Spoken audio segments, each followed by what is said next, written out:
Olá, eu sou Vitória Lemos. Esse é o 45º episódio do PUCcast Serviço, uma parceria da Rádio PUC-Rio com a Rádio Catedral. Aqui você encontra notícias e serviços para o seu dia a dia. Hoje, o programa fala sobre o aumento do cultivo de plantas durante a pandemia. A pandemia de Covid-19 chegou ao Brasil em março de 2020 e foi responsável por mudar a rotina de parte da população. Segundo dados disponibilizados pelo Instituto de Pesquisa Econômica Aplicada, o IPEA, em 2020, cerca de 9 milhões de pessoas passaram a trabalhar de casa. Em relação aos estudantes, essa mudança foi ainda maior. Dados levantados pelo Data Senado destacam que 32 milhões de alunos passaram para a modalidade online. O fato de passar ainda mais tempo em casa fez com que novos hobbies e hábitos fossem desenvolvidos, a fim de mudar a rotina estabelecida pelo distanciamento social. O contato com a natureza, dentro de casa, foi uma alternativa escolhida não só para passar o tempo, como também uma forma de distração.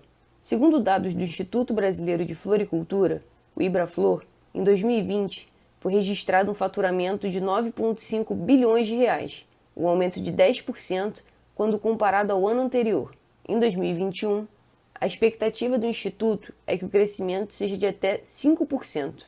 Entre as pessoas que passaram a praticar a jardinagem está o estudante de comunicação Luiz Rosa. O jovem destaca que o contato direto com a natureza foi fundamental para superar momentos difíceis provocados pela quarentena. Eu já tinha algumas plantas, em casa pré-pandemia, mas eram poucas.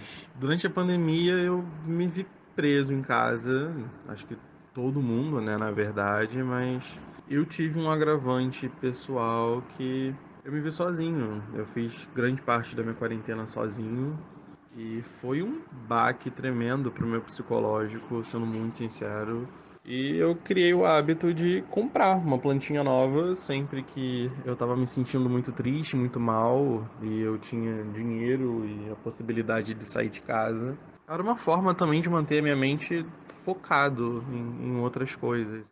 Apesar de ter sido um hábito intensificado na quarentena, Luiz Rosa afirma que pretende continuar sua criação de plantas após a retomada da vida fora do home office. Definitivamente. Eu vou continuar cultivando as minhas plantas, sim. Foi um hobby que eu comecei um pouco antes da quarentena, se fortaleceu durante a pandemia. Eu pretendo levar para minha vida inteira, porque fez diferença para mim, assim, na minha vida. Atualmente eu não tenho como aumentar minha quantidade de plantas. Assim que puder também, vamos comprar mais e continuar multiplicando essas que eu já tenho. Além do distanciamento social e o receio de sair de casa com segurança, a pandemia também foi responsável por aumentar a incidência de casos de depressão e ansiedade no Brasil. Para o professor do Departamento de Psicologia da PUC-Rio, Daniel Mograbi, a prática da jardinagem e o contato com a natureza têm o potencial de amenizar os casos de doenças psicológicas. Existem hoje evidências já sólidas, de que atividades como jardinagem podem reduzir, sobretudo, ansiedade e depressão. De maneira geral, isso é importante dizer, para além da questão da jardinagem, o contato com a natureza hoje, a gente sabe, traz grandes benefícios para a saúde mental. Daniel Mograbi afirma também que o cultivo de plantas pode auxiliar as pessoas a criar uma rotina, pelo fato de algumas espécies necessitarem de mais cuidados.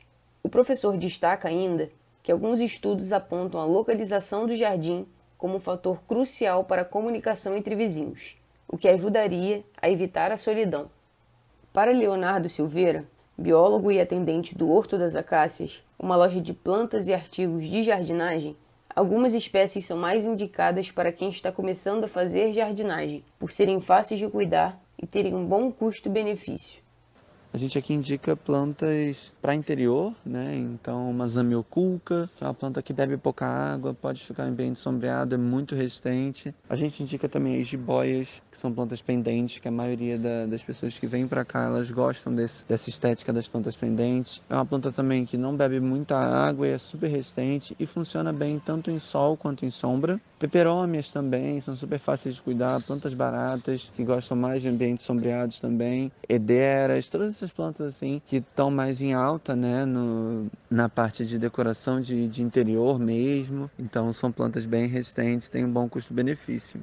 O biólogo destaca também que é necessário ter cuidado com algumas espécies de plantas que apresentam algum teor de toxicidade, como a costela de Adão, comigo ninguém pode e o lírio da paz.